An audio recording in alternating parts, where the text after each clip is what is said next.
It was almost a year ago that populism was shoved into the fore of Western European consciousness. Brexit was something, then Trump was bigger, and then came a wave of European elections that apparently signalled a sudden surge in populist sentiment amongst the masses, threatening to topple the liberal and democratic political order. What this channel has aimed to do throughout this period is look at the information and challenge the notion that this surge is a novel phenomenon. All of these parties that apparently surged onto the political scene have histories and lineages that hardly suggest something groundbreaking. An exception to this may be Germany, I should say. Regardless, one country in which it categorically cannot be said that populism has sprung from nowhere is Austria. The presidential elections of last year, culminating on December the 4th, with the victory of former Green candidate Alexander van der Bellen, gained international mass attention. Norbert Hofer, the FPÖ candidate, was at points polled to be victorious, and many media pundits stood in shock as a so-called far-right candidate seemed likely to enter the presidency. Of course, oddly enough, this overlooked the fact that such an appointment would have been largely symbolic and would have had little to no influence on everyday Austrian politics. The position of president is a largely symbolic position in Austria. Instead, Hofer was viewed as a sort of Trump, as if he had no strong party network behind him, a reliable base of voters, or an ideological rooting in Austrian political history. An aberration of liberal democracy and not a constituent part of it. The end result was 53.8% to van der Bellen and 46.2% to Hofer. Some on the political left saw this as a resounding success. Finally, some hope for Europe, as Julia Ebner claimed, writing for The Guardian. But the political centre was dead, and the Greens, of which van der Bellen belonged to, have never been a formidable force in the legislative elections, where policymakers are elected. Indeed, where the presidential elections in Austria were significant was the tremendous decline of the ORVP and the SPÖ, who for the first time ever were eliminated in the first round of voting. This not only signalled a rejection of the centre-left and right, but also a rejection of the grand coalition format that Austrian politics has generally taken since 1945. The vast majority of governments have been led by the SPÖ or the ORVP, or a combination of the two in a grand coalition format, kinda similar to Germany. Indeed, Austrian politics has traditionally been consensual in nature, showing relatively little to differentiate between the two dominant parties. The only exceptions to this rule were the Communist Party's coalition with the ORVP and SPÖ in 1945 and the two FPÖ coalitions, one in 1983 and another in 1999. 1983 was with the SPÖ, when the FPÖ under Norbert Steger were a centre-liberal party. It was also incidentally the worst electoral showing the party had ever experienced. The 1999 term was under Jörg Haider, who had sedimented the party's strong rightward shift, and this was also, incidentally, the party's strongest electoral showing at that point. The point is, despite the sighs of relief from many on the left, the Austrian presidential election signalled something very broken in Austria. The two incumbent parties collapsed in a presidential election, and their relationship with each other in power was becoming increasingly strained, which ultimately culminated in the fiery young upstart Sebastian Kurz of the ORVP collapsing the government. Now, legislative elections had to take place early, and riding high on the back of the migrant crisis and their most successful presidential campaign ever, the FPÖ was set to win. Thing is, this was a calculated decision on Kurz's part, who collapsed the government but did so recognising he must reform the centre-right People's Party and sharply steer the party to the right. Indeed, the party has hugely grown in support since then, and Heinz-Christian Strache's FPÖ has fallen into second place. Unsurprisingly then, this has led Strache to claim Kurz has been pillaging policy points from his party. This is a common conundrum among politicians of the centre.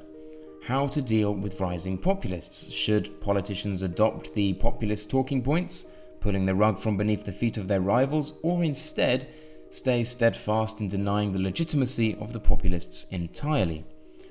Now, both strategies, of course, have their pitfalls. Stealing talking points from populists can give them added political legitimacy, as their views become part and parcel of normal political debate. Indeed, Jean-Marie Le Pen of the Front National benefited hugely from this strategy, and famously stated, Why would people want the carbon copy when they can have the real thing, in response to the rightward turn of the centre-right UMP in the early 2000s? Conversely, ignoring the populists altogether proves equally risky. The growth of the Sweden Democrats illustrates this perfectly, with all other parties refusing to even discuss the immigration issue in negative terms.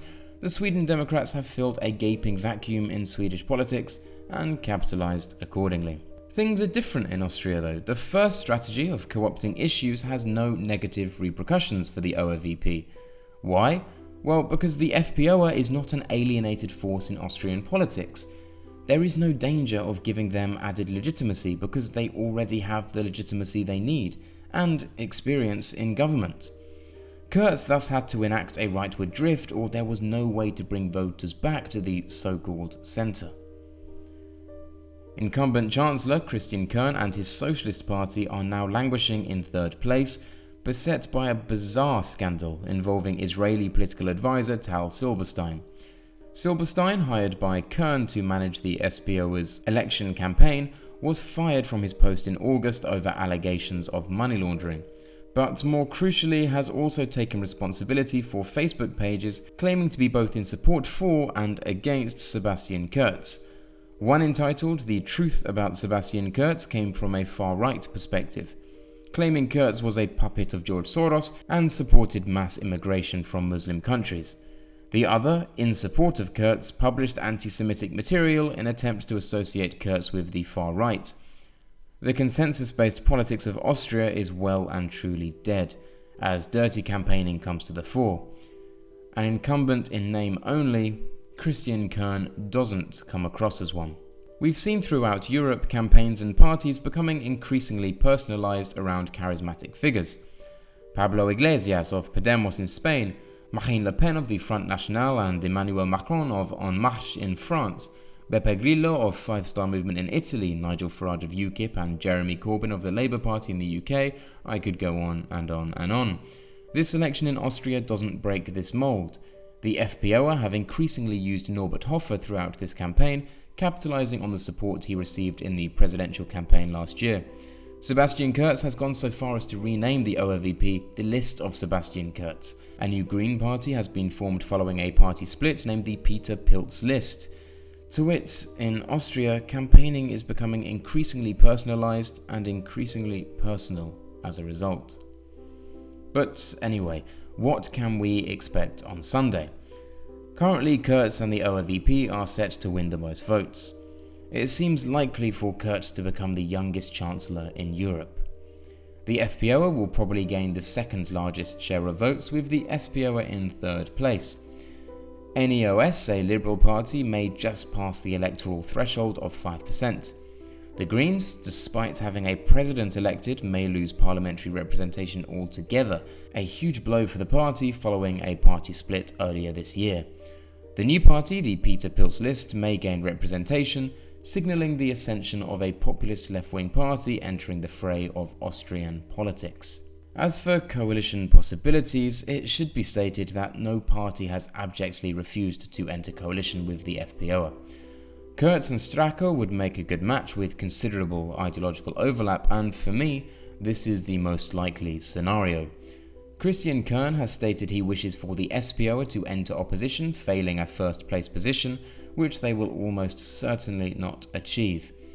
However, increasing disaffection within the SPÖ is resulting in a rapid decline of party support for Kurz, and thus an SPÖ-OVP coalition cannot be ruled out, nor can an SPÖ-FPÖ coalition for that matter. Either way, we can expect a considerable shift to the right, reflecting increasing polarization, diversification and personalization within Austrian politics. Thanks a lot for watching this video. If you liked the video, don't forget to click like and do subscribe if you haven't already. If you didn't like it, click dislike and leave a comment and tell me where I went wrong. Massive thank you to all of my patrons as always. It's thanks to you guys that these videos are regular. If it's within your means to do so and you like what I do, then please do consider becoming a patron yourself. As always, thanks a lot and until next time.